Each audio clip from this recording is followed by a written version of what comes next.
Wyoming Territory, 1885. The dust of redemption was a living thing. It rose from a single, wide street with every gust of wind, a fine golden powder that coated everything.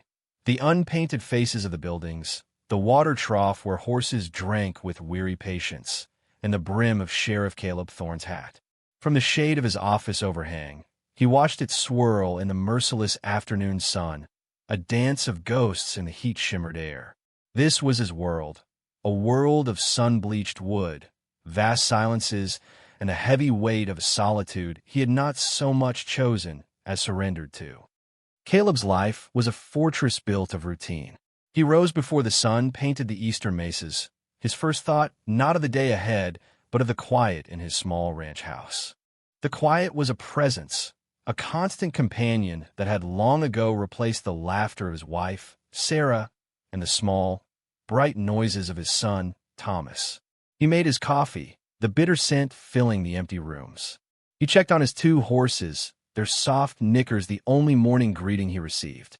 Then he rode into town, the silver star on his vest a cold weight against his heart, a symbol of a duty that had become his only purpose. He knew the rhythms of redemption as he knew his own breathing. He knew the creak of the general store's sign, the hour Mr. Abernathy would sweep his boardwalk, the specific way the saloon doors swung open when a man was looking for trouble versus a simple drink. He was a part of this place, yet he stood apart from it. The townspeople respected him, feared him a little, but no one truly knew him. They saw the competent lawman, the steady hand, the man who had faced down rustlers and drunks with an unnerving calm. They did not see the hollow space inside him, a landscape as barren and vast as the plains that stretched to the horizon. Years ago, the fever had come like a thief in the night, stealing Sarah and Thomas within a week of each other. The loss had not broken him. It had fired him into something harder, something that would not break. He had learned a brutal lesson. Attachment was a vulnerability. Love was a door through which pain could enter without knocking. So he had closed that door, bolted it, and thrown away the key. A man survived alone. It was the first and last commandment of his new life. Distractions, connections, the soft touch of another person. They were weaknesses he could not afford. His gaze drifted past the saloon, past the blacksmiths, to the far end of the street where the steel rails gleamed, disappearing into the haze. The tracks were a scar on the land, a promise of a world he had no interest in. They brought supplies, news, and occasionally trouble. Today, they would bring the afternoon train. He felt the familiar, low-grade tension that always preceded its arrival. It was a disruption to the sacred quiet, a tear in the fabric of his ordered world. He pushed himself off the post he was leaning against, the leather of his gun belt groaning softly. The sound was as familiar as his own heartbeat. He adjusted the Colt on his hip, a purely reflexive action. The weapon was a part of him now, an extension of the wall he had built around himself. It was a tool for maintaining order, both in the town and within his own soul. He had a duty to keep the peace, and that was enough. It had to be. Then he heard it, faint at first, a mournful cry carried on the wind, weaving through the whisper of the dust devils. The train whistle. It grew louder, a promise of arrival, of change. A knot tightened in Caleb's gut. It was an irrational feeling, this sense of foreboding that accompanied the twice-weekly arrival from the east. It was just a machine of steam and steel, disgorging mail and weary travelers. He remained in the shadows, a silent observer, waiting for the disruption to come and, more importantly, to go, so that his world could return to its carefully guarded silence. The locomotive, a great black beast trailing a plume of dark smoke, thundered into the station, its bell clanging with an insistent, metallic rhythm. The screech of brakes and the hiss of steam were an assault on the town's slumbering quiet. Doors opened along the main street as a few curious faces peeked out. Jed, the station master, a man whose face was a roadmap of wrinkles, bustled along the platform, ready to receive the mail sacks. Caleb watched, his posture relaxed, but his eyes missing nothing.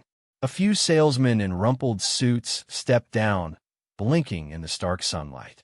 A family with two boisterous children followed, heading for the stagecoach that would take them further north. Then she appeared. She stood framed in the doorway of the passenger car, a figure of impossible refinement against the raw backdrop of Wyoming. Her traveling suit was the color of a summer sky, though dusted with the grime of a long journey. A small, elegant hat was perched atop a coil of hair the color of spun honey, glinting in the sun. She descended the steep steps with a cautious grace, her gloved hand clutching a small reticule. When her feet touched the splintered wood of the platform, she paused, her gaze sweeping the small, dusty street with an expression that was a fragile mix of hope and apprehension. Caleb felt an unfamiliar tug, a sensation so alien he could not immediately name it. It was not pity, not precisely. It was a sharp, piercing awareness of her displacement. She was a finely cut jewel dropped in a pan of gravel, a rose attempting to bloom in the desert. Everything about her, from the delicate line of her jaw to the determined set of her shoulders, spoke of another world, a world of paved streets, gaslights, and polite society, a world he had long since forgotten. Somebody. She scanned the small cluster of men on the platform, her brow furrowing in confusion. The hope in her eyes began to flicker, replaced by a gathering cloud of worry. The train gave a final, shuddering sigh and began its slow, groaning departure, pulling away from the station and leaving her utterly, visibly alone. Jed approached her, tipping his hat. Caleb was too far to hear their words, but he could read the exchange in their postures. He saw the station master's apologetic shrug, the shake of his head. He saw the woman's shoulders slump just a fraction, a small defeat that seemed to echo across the dusty expanse between them. The last of the other passengers had dispersed. The street was returning to its torpor, but she remained, a solitary figure on the platform, the vast, indifferent sky arching over her. Caleb's internal code was simple: do not get involved. People's troubles were their own. He was the law, not a guardian angel. He was there to stop fistfights and lock up horse thieves, not to rescue stray lambs from the east. He told himself to turn away, to walk back into the cool darkness of his office, and let her sort out her own predicament. He had his own ghost to manage. He had no room for anyone else's. But his feet remained planted on the boardwalk. He watched as the sun began its slow descent, painting the western clouds in strokes of orange and violet. The air grew cooler, and the shadows stretched long and thin like grasping fingers. Still, she waited. Her initial poise had begun to fray, replaced by a weary vulnerability that pricked at the calloused edges of his conscience. She looked small against the vastness of the landscape, and for the first time in years, Caleb felt the stirrings of an instinct he thought he had buried, the instinct to protect. It was a weakness, he told himself, a dangerous indulgence, and yet he could not simply leave her there as night fell. Redemption was not a place for a woman alone after dark. With a low curse directed at himself, at his own damnable, traitorous sense of duty, he pushed out from the post and started across the street. The sound of his boots on the hard-packed earth was loud in the growing stillness. She heard him coming and looked up, her blue eyes wide and startled in the fading light. He saw a flicker of fear in them, and he slowed his pace, not wanting to intimidate her. He stopped a few feet away, pulling off his hat. "Ma'am," he said, his voice rough from disuse. "Looks like you're in a bit of a bind." Her chin lifted, a spark of pride asserting itself. "I am waiting for Mr. Henderson. It seems he has been delayed." Caleb knew every soul in or around Redemption. "There's no Mr. Henderson here," he stated, his tone flat and practical. He saw the last vestiges of her hope crumble. Her face, already pale with weariness, lost another shade of color. She seemed to sway on her feet. As she took a half-step back, her heel caught on the uneven edge of the platform. Her gasp was a small, sharp sound. She lost her balance, her arms flailing for a moment before she pitched backward. Caleb moved without thinking. He closed the distance in a single long stride, his arms shooting out to catch her. She fell against his chest, her slight weight a sudden, shocking reality. one of his arms wrapped securely around her waist, the other steadying her shoulder. Her hat was knocked askew, and the scent of lavender and something else, something clean and feminine and utterly foreign, filled his senses. For a heartbeat, they remained frozen. He was acutely aware of the warmth of her body through the fabric of her dress and his shirt, the frantic beat of her heart against his ribs. Her gloved hand had come to rest on his chest, right over the cold silver of his badge. It was the closest he had been to another person in 5 years. The contact was a jolt, like lightning striking a dead tree, sending a terrifying surge of feeling through him. He felt his own heart hammer in response, a frantic, unfamiliar rhythm. He immediately wanted to let her go, to step back into the safety of his isolation. But she was trembling, and he could not bring himself to release her just yet. He held her for a moment longer, his hand firm at her back, offering a stability she so clearly lacked. "Easy there," he murmured, his voice softer than he intended. She pushed herself upright, her face flushed with embarrassment. Her hands went to fix her hat, her movements flustered. "Forgive me, Sheriff. I am not accustomed to," she trailed off, gesturing vaguely at the dusty ground. "It's no trouble," he said, his voice returning to its usual gruffness as he took a deliberate step back, re-establishing the distance between them. The air where she had been felt suddenly, strangely cold. "Night's coming on. You can't stay out here. My house is just at the edge of town. I have a housekeeper, Martha. She'll see you settled. You can stay the night." Her eyes, a deep and startling blue, searched his face. He could see the conflict in them, the wariness of a woman alone in a strange place, and the dawning realization that she had no other choice. She was stranded, deceived, and at the mercy of a stranger. A stranger whose touch, however brief, had been surprisingly steady and sure. "I will be most grateful, Sheriff," she said, her voice quiet but clear. "My name is Alara Vance." "Caleb Thorne," he replied, putting his hat back on. The familiar weight felt like a piece of armor settling back into place. "Come on, let's get your trunk." He turned toward the station, deliberately putting his back to her, trying to ignore the lingering scent of lavender and the unsettling warmth that had seeped through his shirt, threatening the foundations of the fortress he had so carefully built. The walk to his house was conducted in a taut silence, broken only by the crunch of their boots in the dust and the rhythmic creak of the wheelbarrow Caleb used to transport her trunk. Alara walked beside him, her posture erect, a small, proud ship navigating a strange and intimidating sea. Caleb kept his eyes fixed forward, his jaw tight. He was acutely aware of her presence, of the soft rustle of her skirts, of the way she occasionally glanced at the dark, uninviting storefronts they passed. He felt like he was escorting a rare bird, something too fine and fragile for this harsh country. The thought irritated him. He dealt in realities, not fragile things. His house stood at the very edge of redemption, where the town gave way to the open plains. It was a simple, sturdy structure of timber and stone, built to withstand the wind and the winter. There was no garden, no paint on the fence, nothing to soften its stark functionality. It was a house, not a home, a place to sleep and eat, nothing more.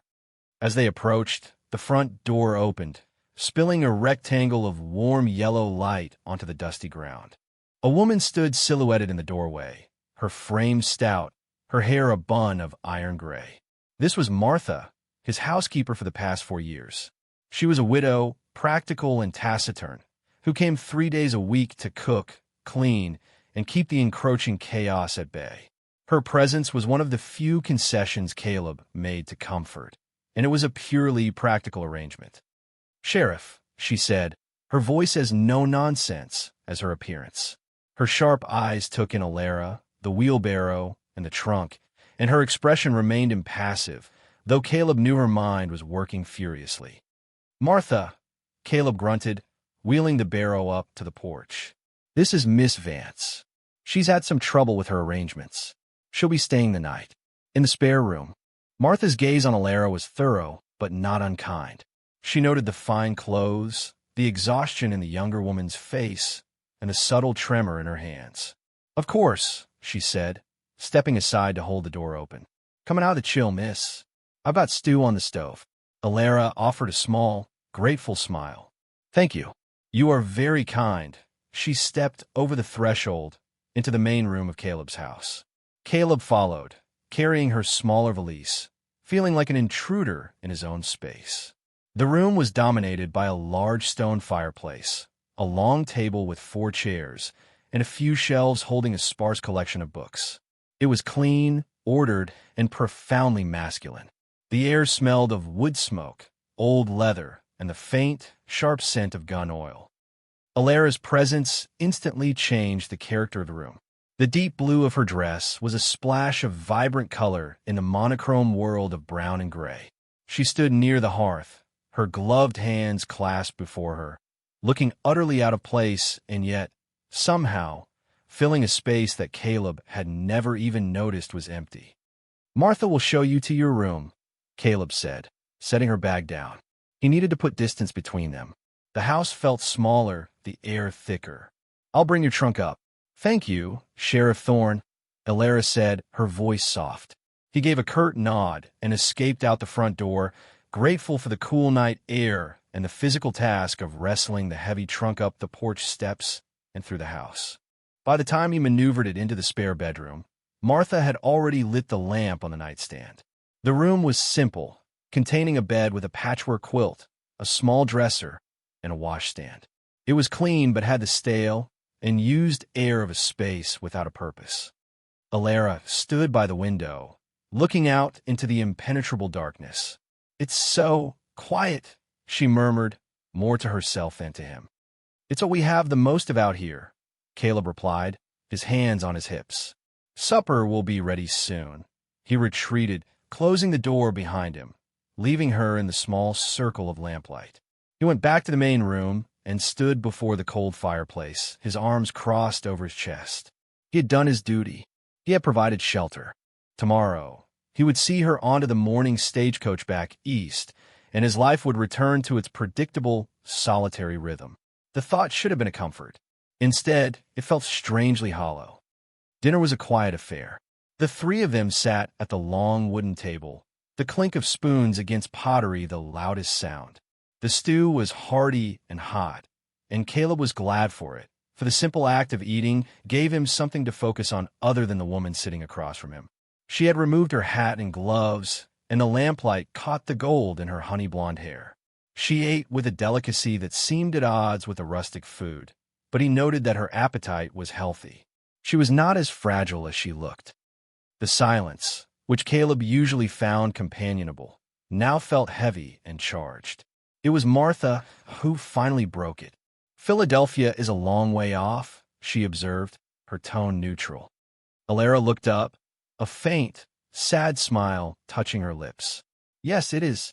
A world away. It feels like. What brings you to this end of the world, if you don't mind my asking? Martha's curiosity was direct, but not malicious. Alara placed her spoon down, her hands folding in her lap. She looked first at Martha. Then her gaze shifted to Caleb. He met her eyes, and for a moment, he saw a raw vulnerability that made him want to look away. I came to be married, she said, her voice steady despite the tremor he could detect beneath the surface. To a Mr. Henderson. He owned a small ranch near here, he said. He wrote that he was building a life and needed a partner. Caleb's jaw tightened. Mail order, he asked. The word sounded crude in the quiet room. She flinched almost imperceptibly, but nodded. Yes, it seemed a practical solution. My parents passed away last winter. I was left alone, with few prospects and fewer relations. The idea of a new life, a new start, it was very appealing. To be useful, to build something. Her words hung in the air. To be useful, to build something. They were simple words, but they resonated with a profound loneliness that Caleb understood all too well. He knew what it was to be left alone, to feel the world shrink to the size of your own grief. Her reasons were not frivolous. She was not an adventurer. She was a survivor, seeking refuge in the only way she knew how. A wave of anger washed over him. Anger at the faceless Mr. Henderson, who had done this to her, who had peddled false hope and left her stranded and humiliated. "I'm sorry, miss," Martha said, her voice softening with genuine sympathy. "That's a hard road to travel for a disappointment." "I was foolish to be so trusting," Ilara said, her gaze dropping to her hands. "No," Caleb said, his voice firm, surprising even himself. She looked up. "You weren't foolish. You were hopeful. The man who deceived you is the one at fault." A flicker of gratitude warmed her eyes. "Thank you, Sheriff." The conversation lapsed again, but the quality of the silence had changed. It was less a void and more a shared space. He found himself looking at her, truly looking. He saw the faint lines of exhaustion around her eyes, but also the strength in the set of her chin. She had been dealt a terrible blow, yet she was not weeping or hysterical. She was enduring. Later, after Martha had cleared the table and retired to the small room she kept for herself at the back of the house, Caleb found Ilara standing by the fireplace, staring into the flames he had since kindled. The firelight danced on her face, softening its angles and highlighting the worry that still lingered in her expression. "It's a cold comfort," he said, coming to stand on the other side of the hearth. "On the contrary," she replied, her voice low. "It's the most welcome thing I've seen all day." "It's real." She looked at him, her blue eyes seeming to search for something in his shuttered expression. "You have suffered a great loss, haven't you, Sheriff Thorne?" The question was so direct, so personal, it caught him completely off guard. It was not a prying question, but an observation stated with a quiet, empathetic certainty. He stiffened, the old defenses rising automatically. "That's not your concern." "Forgive me," she said quickly, though she did not look away. "It is not my intention to pry.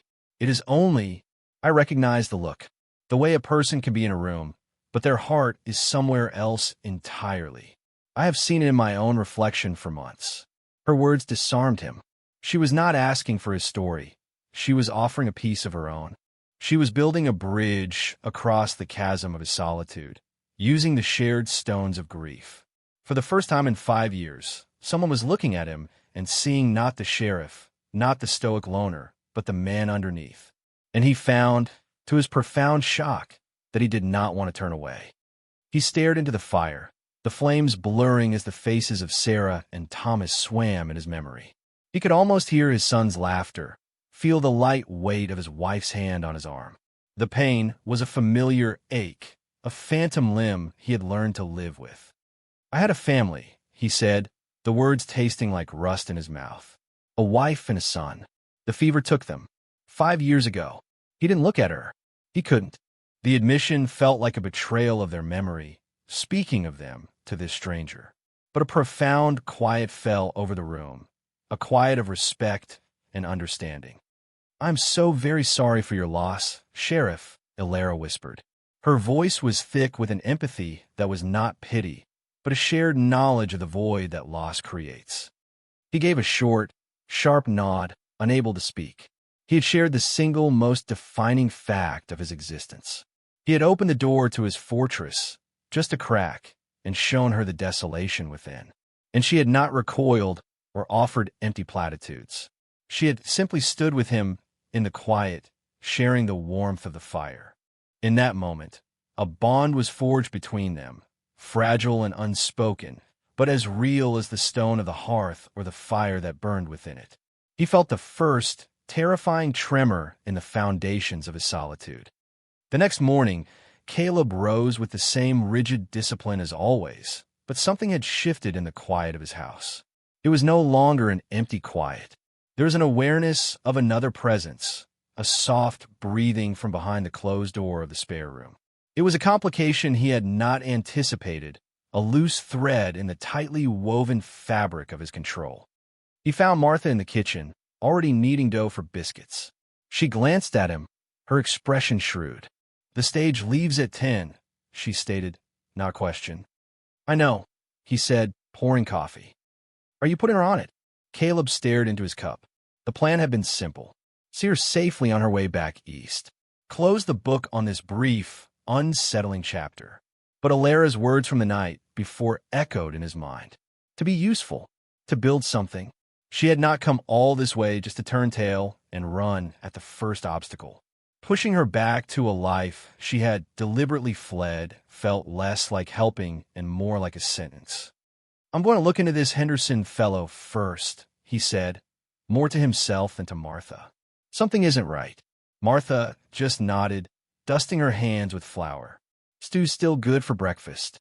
That young woman looks like she could use a few square meals." When Alara emerged a short time later, she looked rested. The deep weariness had receded from her eyes, replaced by a quiet resolve. She had dressed not in her fine traveling suit, but in a simpler, more practical dark skirt and white blouse. It was still Eastern in cut, but it signaled an intention to face the day, not to flee from it. "Good morning, Sheriff," she said, her voice clear. "And thank you again, Martha. I slept more soundly than I have in weeks." "Sit and eat, child," Martha said, placing a bowl of reheated stew and a fresh biscuit in front of her. Caleb watched her as she ate. He found himself cataloging details, the way she held her spoon, the focused intensity of her expression. She was not waiting for him to solve her problem. She was gathering her strength. "Miss Vance," he began, setting his coffee cup down. "I've been thinking. This Mr. Henderson, it's not a common name, but not unheard of. Before you make any decisions about the stagecoach, let me ask around. I'll go to the land office, see what I can find about this ranch he claimed to own." A spark of renewed hope lit her face. "Would you? I would be indebted to you, Sheriff. I have the letters, if that would help." He described the property. He called it Clear Creek Meadow. Caleb's brow furrowed. He knew every parcel of land, every creek, every meadow within 50 miles of Redemption. "I know the place," he said slowly. "Belonged to an old prospector, Elias Vance. Died last year." Alara's eyes widened. "Vance? That was my father's name. Elias was his uncle, my great-uncle. I never met him. My father said he'd gone west decades ago and was never heard from again." A sudden, cold clarity washed over Caleb. This was no simple mail-order deception. It was something more tangled, more deliberate. "Stay here," he said, his voice taking on the sharp edge of command. "Don't talk to anyone. I'll be back." He grabbed his hat and was out the door before she could reply, his long strides eating up the distance to the center of town. The land office was a small, dusty room filled with the scent of old paper and stale ink. Caleb found the deed for Clear Creek Meadow easily enough. As he'd suspected, the property had belonged to Elias Vance. Upon his death, with no immediate family in the territory, ownership had passed to his next of kin, as stipulated in the old man's will. The name on the deed, transferred just 2 months ago, was clear: Miss Alara Vance of Philadelphia. She owned it. She had not been coming to marry a landowner. She was the landowner. The Mr. Henderson persona was a lie, a ruse to get her out here. But why? The land was modest, a small parcel with a decent water source, but hardly a prize worth such an elaborate deception. Unless that water source was more important than it seemed. Caleb leaned against the counter, his mind piecing it together. Silas Blackwood, the cattle baron who was slowly strangling the valley, had been trying to buy up all the small holdings along Clear Creek for years. It was the only reliable water source for miles, and controlling it meant controlling the entire region. Old Man Vance had always refused to sell. Now, with him gone, Blackwood must have discovered the heir was a lone woman in the East. He must have concocted the scheme to lure her out, likely intending to coerce her into signing over the deed, or, failing that, to get rid of her. His blood ran cold. He had not just brought a stranded traveler into his home. He had brought the target of a ruthless, greedy man into the very heart of a dangerous conflict. Her vulnerability was no longer just a matter of circumstance. It was a matter of life and death. He walked back toward his house, his mind racing. He saw Alara's face in his mind, the hope, the determination. He respected it. He respected her resilience in the face of what she thought was a simple betrayal. She had no idea of the true danger she was in. He saw her as she was when he caught her. The startling warmth, the scent of lavender. The memory was a dangerous distraction, but it was there, undeniable. He was beginning to see the woman, not just the problem to be solved. He saw her courage, a quiet, steely thing hidden beneath her refined exterior. And she, in turn, was beginning to see past his own gruff shell. She had seen his grief, and she had not run from it. A fragile, unspoken respect was growing between them, a tendril of green in the barren soil of his life. When he returned, he found her on the porch, sweeping the wooden planks with a broom Martha had given her. The simple, domestic act was so at odds with her Eastern clothes that it should have looked ridiculous. Instead, it looked right. She was not one to sit idle. She stopped when she saw his expression. "What is it? What did you find?" He led her inside, away from any watching eyes. He laid it all out for her, the land, the inheritance from her great-uncle, the lie of Mr. Henderson. He watched her face as she processed the information, the initial shock giving way to dawning comprehension, and then to a slow-burning anger. "He lied about everything," she whispered, sinking into a chair at the table. "The marriage, his name, all to get me out here." She looked up at him, her eyes clear and sharp. "Why? You said the land is modest." Caleb hesitated, debating how much to tell her. But he looked at the firm set of her jaw and knew that she deserved the truth. "The land is Clear Creek running through it. It's the water somebody wants. A man named Silas Blackwood. He's been trying to consolidate his hold on this valley." Instead of fear, he saw a fire ignite in her eyes. "So this Blackwood thinks he can invent a fictional fiancé, lure me 2,000 miles, and then, what? Persuade me to hand over my own property." Her voice was laced with outrage. "He has severely misjudged my character, Sheriff." He couldn't help the small, ghost of a smile that touched his lips. "I'm beginning to think he has, Miss Vance." "I want to see it," she declared, rising to her feet. "My land, my creek. I did not travel all this way to be frightened off by a bully." Caleb's burgeoning respect for her solidified into something harder, something more akin to admiration. She was not the fragile bird he had first imagined. She was a hawk, her wings still folded, but her spirit fierce and ready. "All right," he said. "I'll take you." He knew it was a risk. Taking her to the property would be a direct challenge to Blackwood. It would move them from the shadows into the light.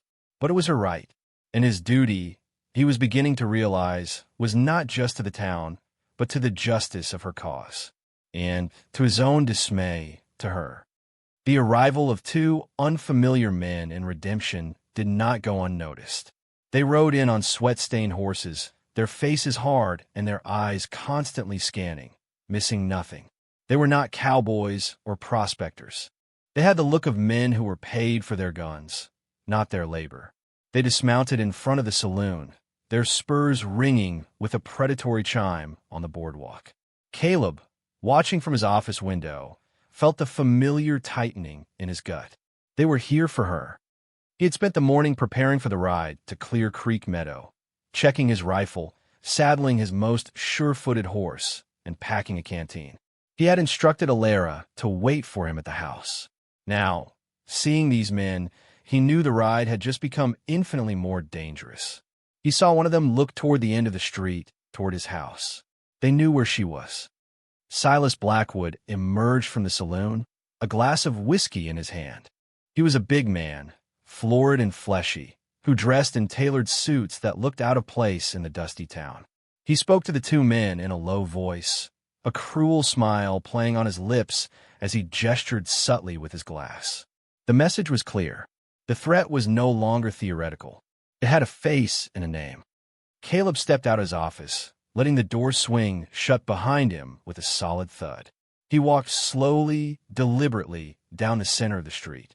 The two hired guns stopped talking and turned to watch him. Blackwood leaned against a post, affecting an air of casual indifference. "Morning, Sheriff," Blackwood said, his voice smooth as oiled leather. "Quiet day." "So far," Caleb replied, his gaze not on Blackwood, but on the two hard-faced men. He stopped a dozen feet away from them. New in town, the taller of the two, a man with a jagged scar on his cheek, spat a stream of tobacco juice into the dust. "Just passing through." "See that you do," Caleb said, his voice quiet but carrying the cold weight of authority. "We're a peaceful town. We like to keep it that way." The man's hand drifted near the butt of his pistol. Caleb didn't move, didn't even seem to tense, but his eyes were like chips of ice. The moment stretched, thin and brittle. The man from a saloon held his ground for a second longer. Then his eyes flickered to Blackwood, who gave an almost imperceptible shake of his head. The gunman's hand moved away from his weapon. "Just looking for a drink," the second man grumbled, and they pushed past Caleb into the saloon. Caleb turned his attention to Blackwood. "Your dogs are off their leash, Silas." Blackwood took a slow sip of his whiskey. "I have no idea what you're talking about, Thorne. A man can't hire a few hands to help with a cattle drive." "Those aren't cattle hands," Caleb said flatly. "You and I both know why they're here. The land isn't for sale, and the lady isn't to be approached. Am I clear?" Blackwood's eyes narrowed, the pretense of civility dropping away.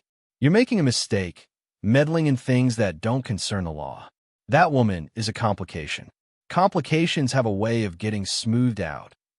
You try to smooth her out, Silas, and you'll find I'm a complication you can't handle," Caleb said. He turned his back on the man and walked away, every nerve ending screaming at the foolishness of the gesture. But it was a statement. He was drawing a line in the dust, and Blackwood knew it. He took Alara to Clear Creek Meadow that afternoon, riding out through the back of town to avoid being seen.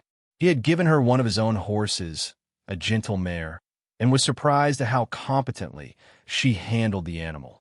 She rode astride, having borrowed a pair of sturdy trousers from Martha's stores, a practical concession that he found unexpectedly appealing. The meadow was a slash of vibrant green in the otherwise dun-colored landscape, nestled in a small valley carved by the creek. Cottonwood trees lined the banks, their leaves shimmering in the breeze. A small derelict cabin stood on a low rise, its roof sagging, but its stone chimney still solid. It was a peaceful, beautiful place, a place worth fighting for. Alara dismounted and walked slowly toward the creek, her hand trailing over the tall grasses. She knelt by the water's edge, dipping her fingers in. A genuine, unburdened smile lit her face, transforming her. "It's beautiful," she breathed. "It's more than I ever imagined." Caleb watched her, a knot of protectiveness tightening in his chest. This was hers, this small piece of peace and beauty, and Blackwood wanted to tear it from her. As she stood up, ready to explore the cabin, a sharp crack echoed from the ridge above them. A puff of dust exploded from the cabin wall, inches from where she was about to walk. A rifle shot. "Get down," Caleb roared, launching himself from his horse. He tackled her, his body covering hers as they hit the soft earth. He heard the whinny of frightened horses and the second shot, which whizzed over their heads. He rolled them behind the meager cover of a fallen log, his hand on the back of her head, pressing her face into the dirt. His heart was a frantic drum against his ribs, a terror he hadn't felt since the fever, cold and absolute. He drew his Colt, peering cautiously over the log. He saw nothing on the ridge but the shimmer of heat. The shooter was gone, having delivered his warning. "Are you hurt?" he asked, his voice a raw rasp. She shook her head, her face pale, her eyes wide with shock. She was covered in dirt, a scratch on her cheek, but she was alive. He became aware of his weight on her, the intimacy of their position. He pulled back quickly, helping her to her feet. "They cut my horse's cinch," she said, her voice trembling but steady. She was looking at her saddle, which had slipped sideways on the mare, who was now grazing nervously a few yards away. "I thought it was an accident. When I fell on a ride yesterday." Caleb's blood ran cold. He hadn't known about that. He had been so focused on the legalities, he'd missed the first physical threat. "What? You fell." The saddle slipped. "I thought I hadn't tightened it properly. I landed in a soft patch of brush. I was shaken but not hurt. I didn't want to bother you," she explained, her gaze fixed on the splintered hole in the cabin wall. He had failed to protect her. The thought was a shard of glass in his gut. He had let his guard down, and she had almost paid the price. First a cut cinch, now a rifle shot. Blackwood was escalating. The warnings were over. "We're going back," he said, his voice grim. He grabbed the reins of her mare, checking the cinch himself. It was loose but not cut this time. The first incident had been a subtler warning. This was a declaration of war. He helped her onto his own horse, the big, steady gelding. "I am not leaving," she said, her chin set stubbornly as he mounted behind her. "You're not," he agreed, his arm coming around her waist to hold her securely. The contact was necessary, practical, but it sent a shock wave through him. "You're staying at my ranch, outside of town. It's more isolated, easier to defend. You're not leaving my sight until this is over." She leaned back against his chest, a gesture of trust that both terrified and thrilled him. The ride back was silent, but it was a different kind of silence now. It was the silence of two people bound together by a shared danger, the air between them crackling with unspoken fear and a growing, undeniable connection. He had rescued her, and in doing so, had bound his fate irrevocably to hers. His fortress of solitude was not just breached, it was under siege. The days that followed at Caleb's ranch settled into a strange and tense routine. The property was a few miles out of Redemption, nestled against a rocky bluff that gave a commanding view of the surrounding plains. It was a defensible position, a fact that had not been a consideration when he built it, but one for which he was now profoundly grateful. The solitude he had once cultivated for peace of mind had become a tactical advantage. Alara was not a passive guest. She insisted on helping Martha with the chores, learning to bake bread in the wood-fired oven, mending Caleb's shirts with stitches so fine they were nearly invisible, and tending to the small vegetable patch Martha had long struggled to maintain.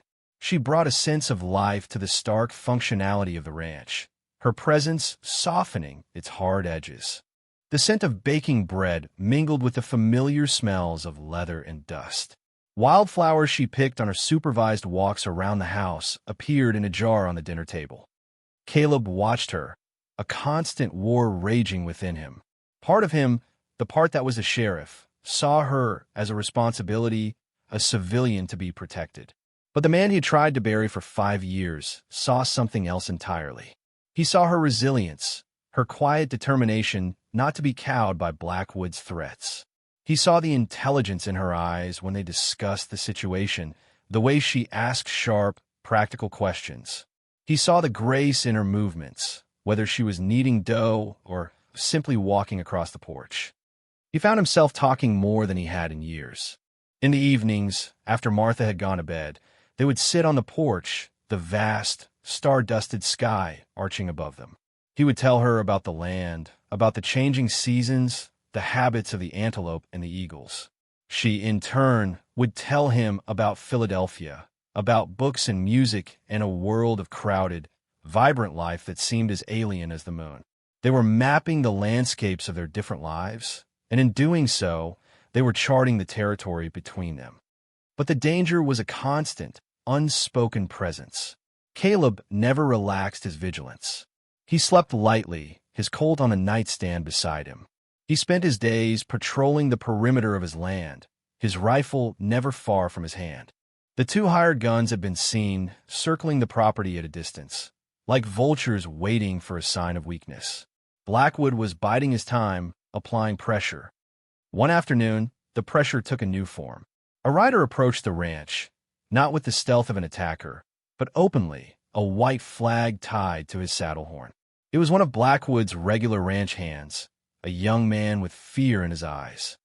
Caleb met him at the fence line, his hand resting on his hip. "What do you want?" "Message from Mr. Blackwood," the boy stammered, handing over a sealed envelope. "He said to give this to the lady." Caleb took the letter. "You can go now." The boy needed no second telling, wheeling his horse around and galloping away as if the devil himself were at his heels. Caleb found Alara in the kitchen, a dusting of flour on her cheek. He handed her the envelope without a word. Her hands trembled slightly as she broke the seal. She read the letter, her face growing pale, her expression hardening into a mask of cold fury. "He is offering to buy my land," she said, her voice tight, "for pittance. He calls it a generous offer to relieve me of a burden I am ill-equipped to handle." She crumpled the paper in her fist. "And if I refuse, he suggests that accidents can happen in such a wild country. especially to newcomers. The blatant threat hung in the air between them, thick and poisonous. This was the final move before violence. An ultimatum. It was then that the carefully constructed walls around Caleb's heart began to truly crumble. The thought of any harm coming to her, of that vibrant life being extinguished, was a physical pain, a sharp, terrifying agony that eclipsed even the old grief. He was in love with her.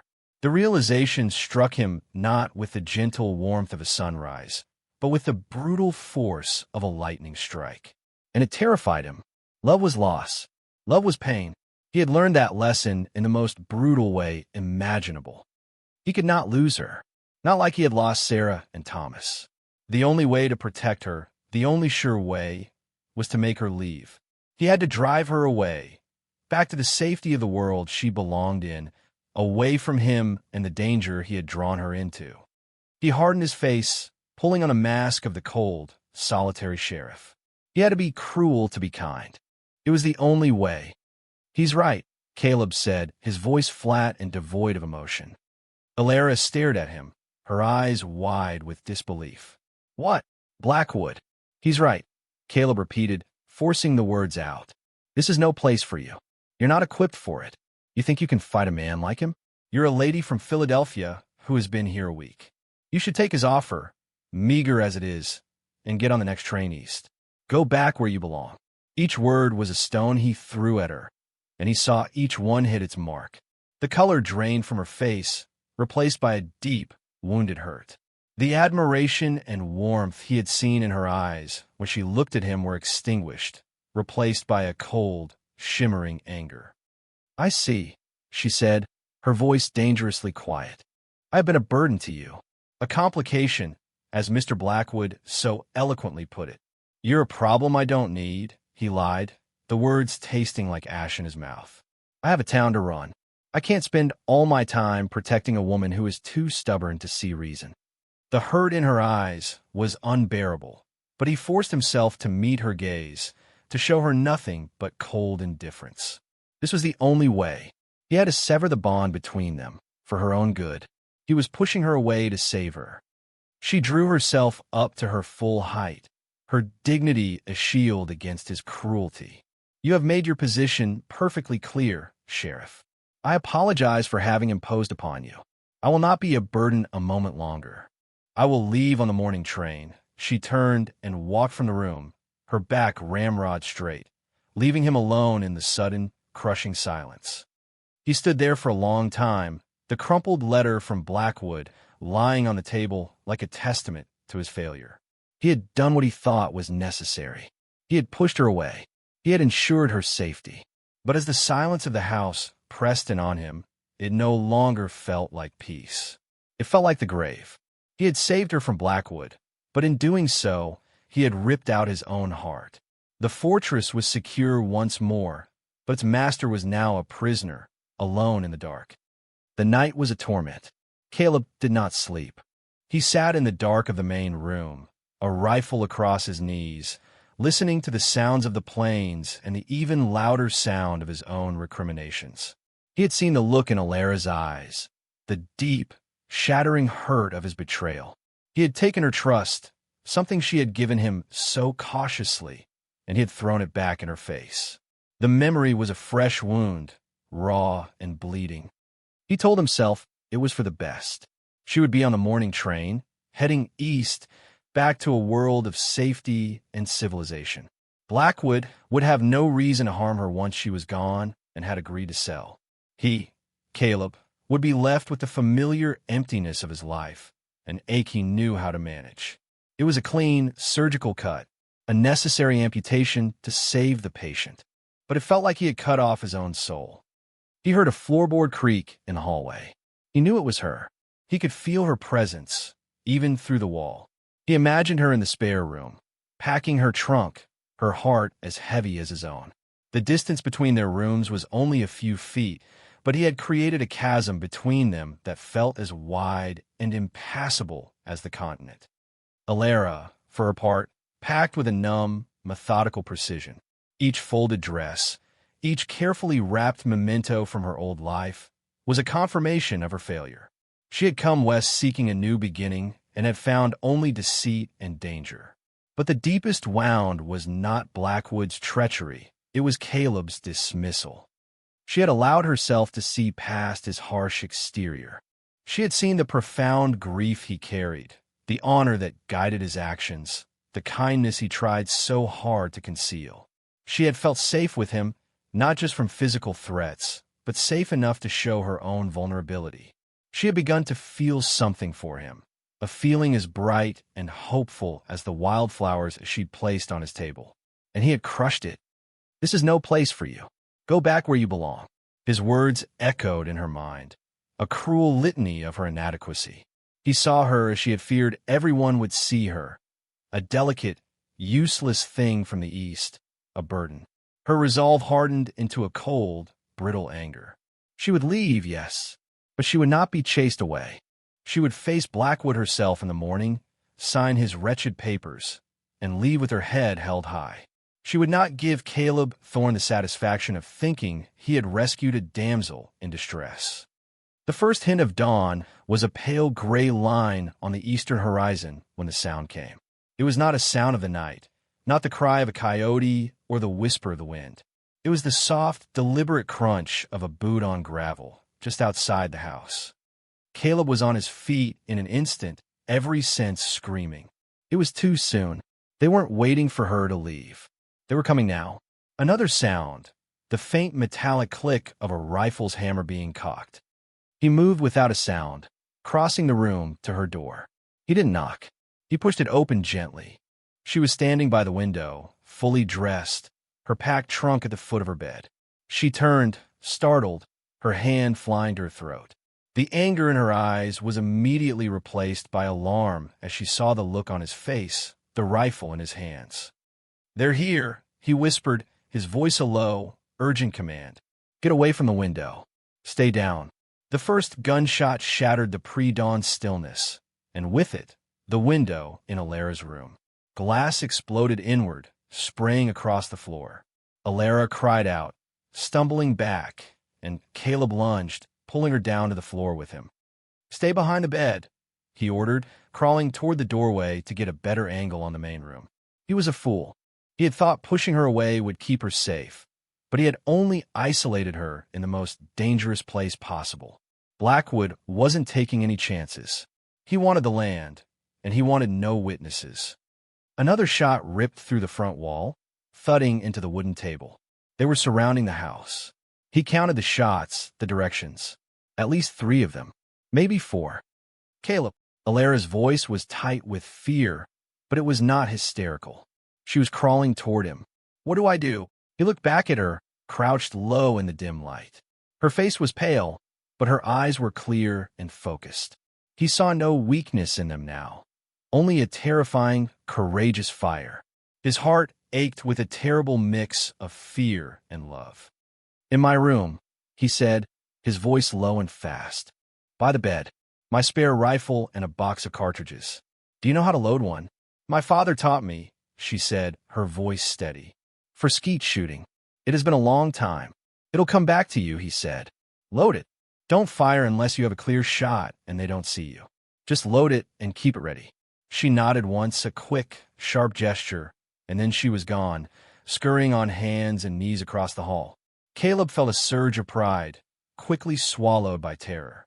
He had just asked a woman from Philadelphia to arm herself for a gunfight. He crept to the edge of front window, peering through a crack in the frame. He saw a shadow move behind the water trough. He raised his rifle, took a breath, and squeezed the trigger. The roar of the gun inside the house was deafening. A cry of pain from outside told him he had found his mark. One down. Return fire erupted immediately, a hail of lead that splintered the window frame and chewed at the log walls. He ducked back, the air thick with the smell of gunpowder and scorched wood. They knew where he was now. He heard a noise from the back of the house, the sound of wood splintering. They were trying the back door. He cursed himself. He was pinned at the front. "Alara," he called out. "I'm here," she called back from his bedroom. "The rifle is loaded. The back door. Can you see it from your window?" There was a pause. "Yes." There's a man with an axe. Panic, cold and sharp, seized him. But her voice came again, surprisingly calm. He's in the open. Don't, he started to say, but was cut off by the blast of the second rifle. It was louder than his, the report echoing in the confined space of the bedroom. A heavy, sickening thud followed from outside, then silence. Caleb stared in disbelief toward the hallway. She had fired. She had shot a man. Suddenly, a new sound, the crackle of flames. He smelled it a second later. Kerosene. Smoke began to curl onto the front door. They're trying to burn us out, he yelled, his mind racing. They would be flushed out into the open, into their guns. The lantern, Alara shouted from the doorway of his room. She was holding up an unlit kerosene lantern from his bedside table. If I throw it out the side window, it will make a noise, a flash of light. It might draw their fire. It was a desperate, brilliant idea. A diversion. Do it, he yelled. On my count. 3. He scrambled to the front door as she ran back to the side window. 1, 2. A crash of glass came from the side of the house, followed an instant later by a bright, harmless flash as the lantern's oil ignited in the dirt. As he'd hoped, 2 rifles fired at once toward the flash. 3. Caleb roared.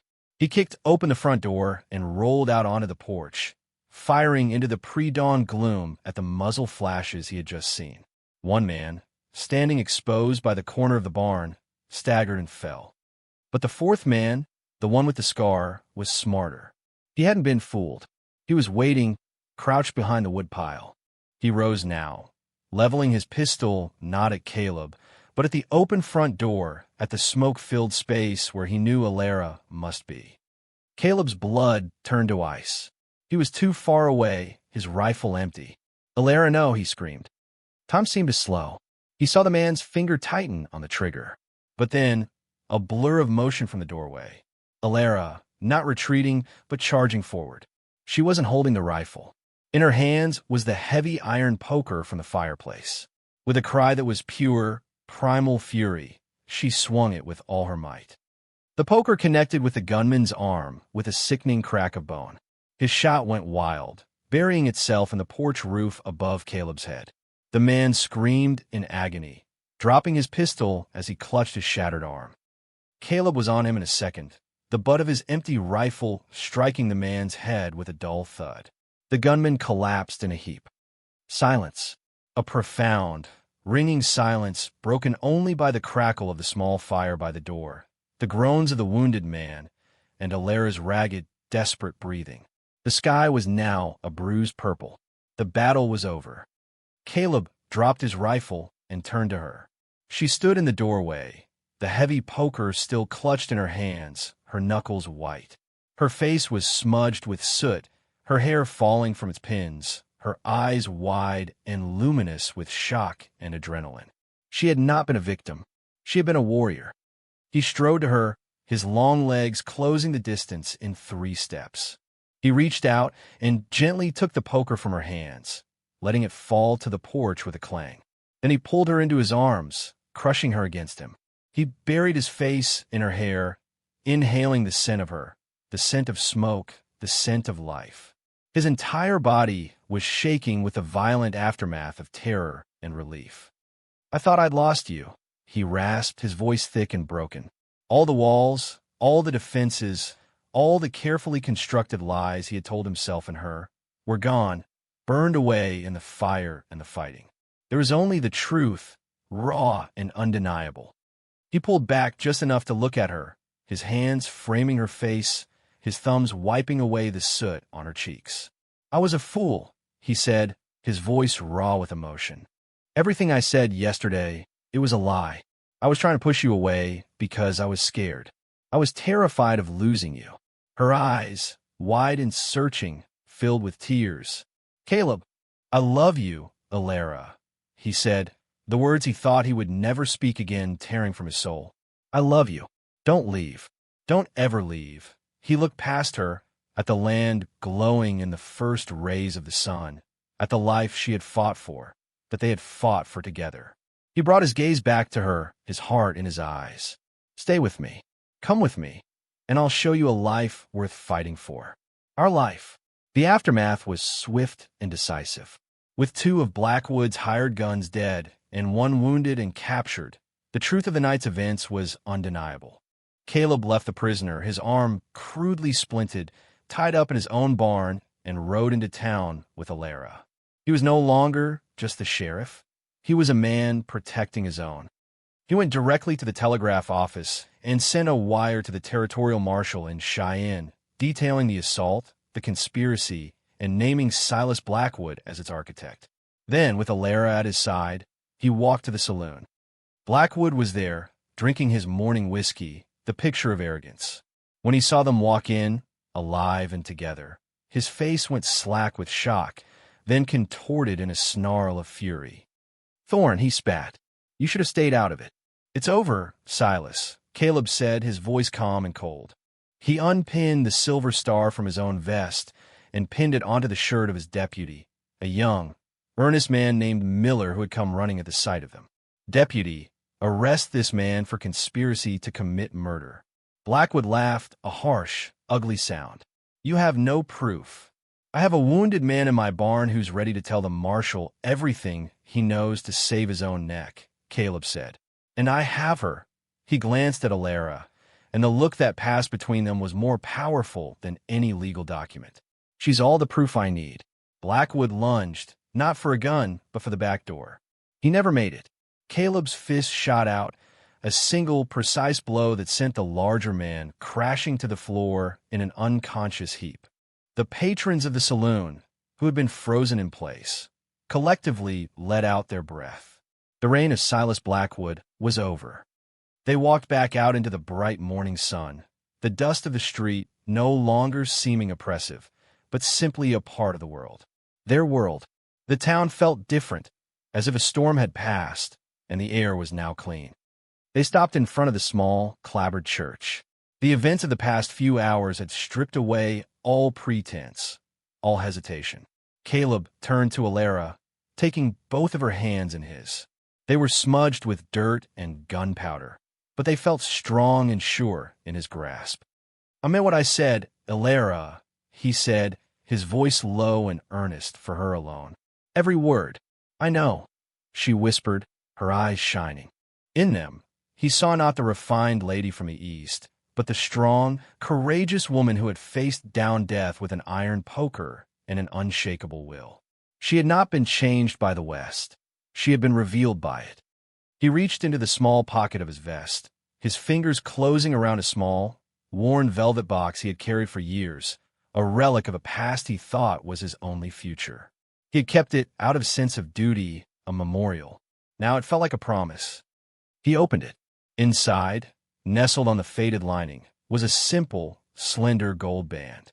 It was not ornate, but it shone with a warm, gentle light. "This was my grandmother's," he said, his voice thick. "She and my grandfather built their ranch from nothing, with nothing but their hands and their love for each other. She said this ring wasn't about wealth, but about partnership, about building a life together." He looked from the ring to her eyes. "I know it's fast. I know it's not the life you planned, but it's the only one I want. Alara Vance, will you marry me? Will you build a life with me?" Tears streamed freely down her face, but her smile was radiant, brighter than the Wyoming sun. "Yes," she said, her voice catching. "Oh, Caleb, yes." He slid the ring onto her finger. It fit perfectly. It looked like it belonged there. He drew her close and kissed her, a deep, reverent kiss in the middle of the street, in front of the whole town. It was a kiss that sealed a promise, a kiss that banished the ghosts of his past and welcomed the dawn of their future. Their wedding was not a grand affair.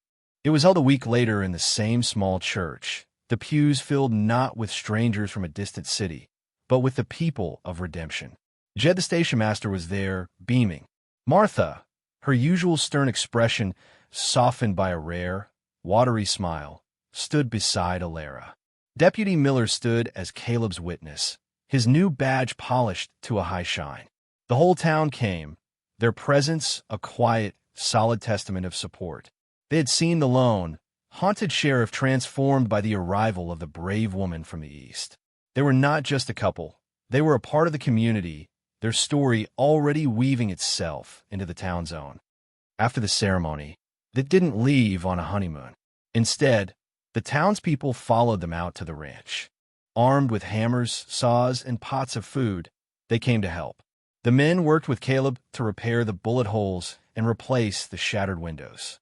The women, led by Martha, helped Alara scrub the house clean of the last traces of the fight, filling it instead with the sounds of laughter and friendly chatter. As the sun set, casting long, peaceful shadows across the valley, Caleb and Alara stood on the porch of their repaired home, watching their friends and neighbors depart. The house was whole again. More than whole. It was filled with light and warmth.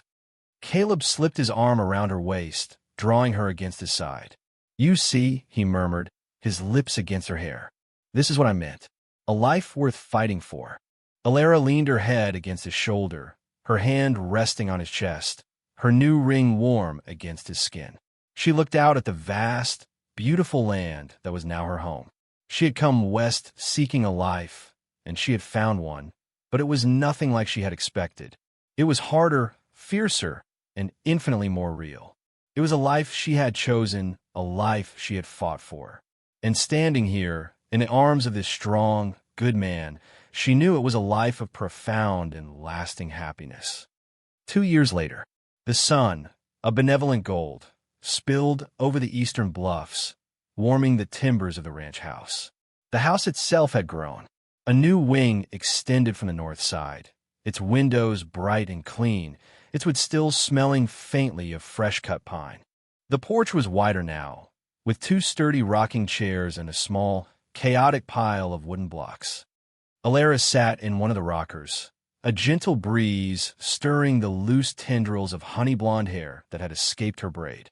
Her lap was no longer empty. A book lay open but ignored upon a belly swollen with the promise of their second child.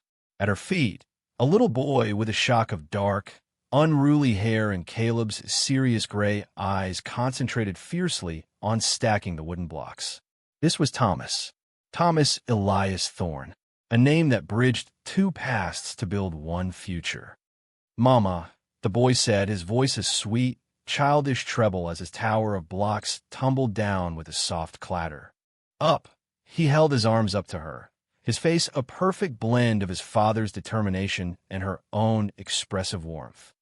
Alara smiled, reaching down to ruffle his hair.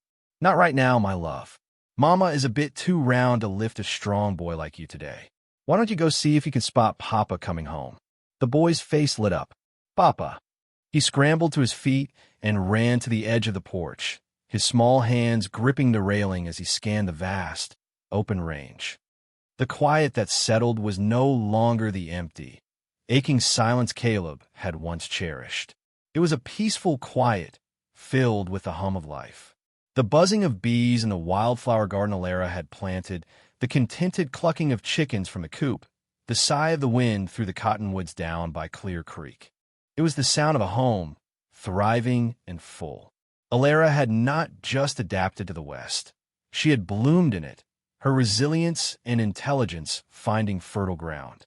She managed the ranch's books with a sharp mind that impressed the traders in Cheyenne and ran the household with a warmth that had made it the true heart of the valley. She had found her purpose. She was no longer a fish out of water, but a woman deeply rooted in the land and the life she had chosen. She was a partner, a mother, a creator of a home where there had only been a shelter. Then she saw him, a distant figure on horseback, moving with the easy, familiar grace of a man who was part of the landscape. As he drew closer, she could make out the lines of him, the strong set of his shoulders, the confident way he sat his horse. But the man who rode toward her now was not the same one she had met on a dusty train platform 2 years ago. The harsh, solitary mask was gone, erased by time and love. His face, when he finally rode into the yard and she could see it clearly, was softened. The wariness in his eyes had been replaced by a deep, abiding contentment. He swung down from the saddle, his gaze going immediately to her and their son. Little Thomas let out a squeal of delight. "Papa." Caleb's face broke into a smile, a genuine, easy expression that still made Alara's heart ache with love. He swept the boy up into his arms, settling him on his hip. "And how's my big man today? Were you good for your mama? He walked onto the porch, his boots making a solid, reassuring sound on the planks. He stopped in front of her chair, leaning down to press a kiss to her lips, slow and tender. It was a kiss that spoke of shared mornings and quiet evenings, of hardships overcome and joys multiplied. His hand, calloused and strong, came to rest on the curve of her belly, a gesture of gentle reverence. "Everything quiet out there?" she asked, her hand covering his. "All quiet," he confirmed, his voice a low rumble. He looked out over the land, their land, his arms securely around his son, his wife before him. The emptiness he had once mistaken for peace had been filled to overflowing. This noise, this chaos, this warmth, this profound connection to the people who were his entire world. This was true peace. This was the life he had promised her. He looked back down at Alara, his gray eyes full of a love so deep it needed no words. He had come back from a kind of death, led by the hand of a woman brave enough to see the man he could be. "I love you, Alara Thorne," he said softly. She smiled, her own love for him reflected in her eyes. "I love you, Caleb." He settled into the rocker beside her, their son babbling happily between them, and together they watched the sun begin its slow descent, painting their world in hues of rose and gold. The fight was over. The life had been won.